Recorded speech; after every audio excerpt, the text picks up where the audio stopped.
Selamat datang. Ada loh malam-malam tertentu dalam sejarah yang bisa mengubah segalanya. Malam di mana satu domino jatuh dan memicu rangkaian peristiwa yang nggak pernah kebayang sebelumnya. Nah, hari ini kita akan membahas salah satu malam paling menentukan itu, Gerakan 30 September atau G30S. Sebuah titik balik yang bayangannya tuh masih kerasa banget sampai sekarang di Indonesia. Selama lebih dari setengah abad, pertanyaan ini tuh kayaknya menghantui Indonesia. Ini tuh murni upaya kudeta yang gagal? Atau jangan-jangan konflik internal di tubuh militer? Atau ada skenario lain yang jauh lebih rumit di baliknya? Jawabannya, wah ternyata sama sekali nggak sesimpel itu. Oke, biar nggak bingung ngungkap misteri ini, kita bakal bedah satu persatu ya. Kita mulai dari fakta dasarnya dulu yang nggak bisa dibantah, terus kita bongkar versi resmi yang diajarin selama puluhan tahun. Nah setelah itu, baru deh kita jelajahi teori-teori alternatif yang muncul. Bahkan kita coba lihat dari sudut pandang filsafat yang mungkin bikin kaget, sebelum akhirnya kita lihat dampaknya yang luar biasa besar. Oke, di tengah semua teori dan perdebatan yang simpang siur, ada satu titik awal yang semua orang setuju. Sebuah peristiwa brutal yang jadi pusat dari semua kekacauan ini. Coba dibayangin guncangannya. 6 jenderal paling senior di negeri ini diculik dan dibunuh cuma dalam satu malam. Ini tuh bener-bener jadi percikan api yang ngebakar seluruh negeri. Tapi kan api nggak mungkin muncul gitu aja kan? Nah buat ngerti kenapanya, kita harus mundur sedikit buat lihat peta politik Indonesia waktu itu yang emang udah panas banget. Dan di pusat peta politik itu ada satu pemain besar, PKI. Ini bukan partai kaleng-kaleng loh. Setelah beberapa kali gagal memberontak di masa lalu, PKI bangkit lagi dengan strategi baru dan jadi salah satu partai komunis terbesar di dunia di luar Tiongkok dan Uni Soviet. Dengan jutaan anggota dan simpatisan, mereka ini kekuatan politik yang nggak bisa dianggap remeh. Kekuatan sebesar ini ya jelas bikin banyak pihak ketar-ketir. Nggak lama setelah kekacauan itu, dengan sangat cepat muncul satu versi cerita yang disebarluaskan. Bukan cuma cerita biasa, tapi sebuah narasi resmi yang bakal mendominasi pemikiran satu generasi penuh, yang kita kenal sebagai narasi Orde Baru. Narasinya simpel banget, jelas dan nggak ada abu-abunya sama sekali. PKI itu dalangnya, titik. Tujuannya merebut kekuasaan dan bikin Indonesia jadi negara komunis. Biar semua orang ingat terus, peristiwanya dinamai G30S per PKI. Sebuah label yang nempel banget di ingatan kolektif kita. Dan lihat deh seberapa cepat tuduhan ini keluar. Ini kutipan dari Jenderal Soeharto, tokoh yang nantinya bakal naik ke puncak kekuasaan. Dan ini diucapin pas pagi-pagi banget tanggal 1 Oktober. Bahkan sebelum semua bukti kekumpul, vonisnya udah dijatuhin. Inilah fondasi dari versi resmi yang bertahan selama 32 tahun. Tapi ya namanya sejarah, jarang banget kan ada yang sesimpel itu. Setelah lebih dari 30 tahun, tembok narasi tunggal itu akhirnya mulai retak. Dan dari celah-celah itu, muncul berbagai versi cerita lain yang selama ini dipendam. Para sejarawan dan akademisi mulai berani gali-gali lagi, nanya pertanyaan-pertanyaan yang dulu dianggap tabu. Siapa lagi sih yang diuntungkan? Emang motifnya cuma perebutan kekuasaan aja?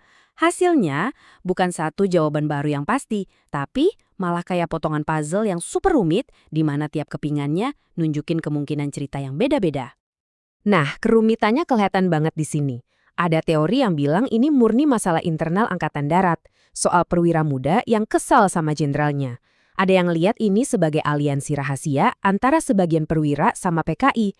Ada juga yang lebih berani, nunjuk jari langsung ke Jenderal Soeharto sebagai dalang di balik layar. Bahkan, ada yang berpendapat kalau nggak ada dalang tunggal sama sekali. Ini cuma aksi kacau yang kebablasan. Intinya, lupakan cerita hitam putih. Di kalangan para ahli aja nggak ada yang sepakat. Dengan begitu banyak teori soal siapa, mungkin pertanyaan kita yang salah. Gimana kalau kita ganti pertanyaannya jadi, kenapa? Kenapa konflik sebesar ini bisa meledak? Nah, untuk jawab ini, kita perlu ganti kacamata. Dari kacamata sejarawan ke kacamata filsuf. Dan coba lihat ini sebagai bagian dari proses sejarah yang lebih besar, lewat lensa Marxisme.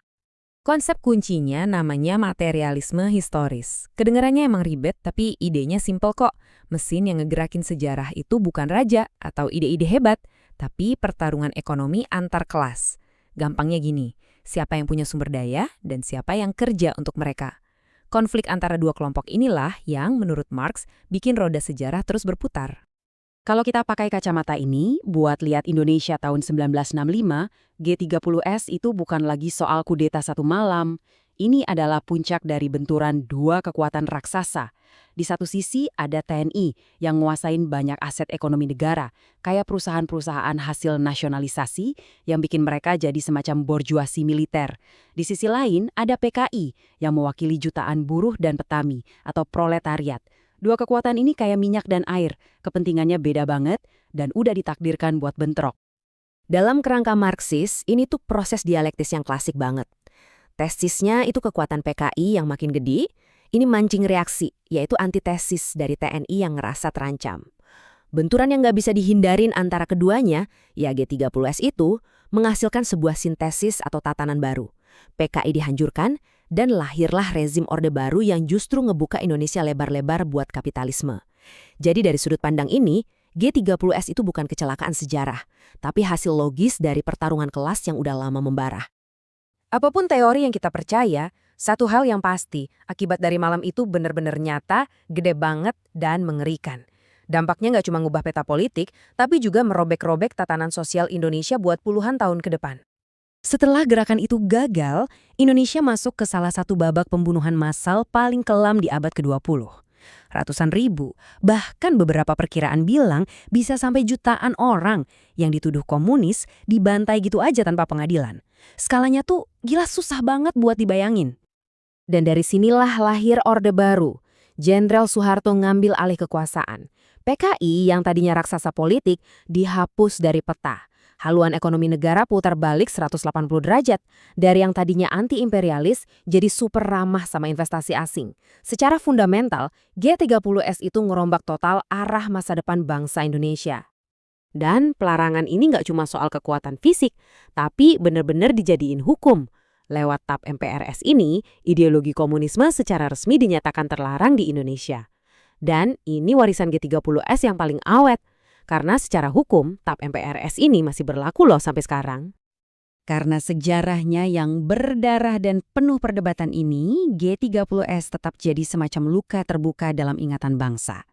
Ini juga jadi tantangan besar. Gimana coba sebuah negara ngajarin babak paling kelam di sejarahnya ke generasi baru yang nggak ngalamin langsung?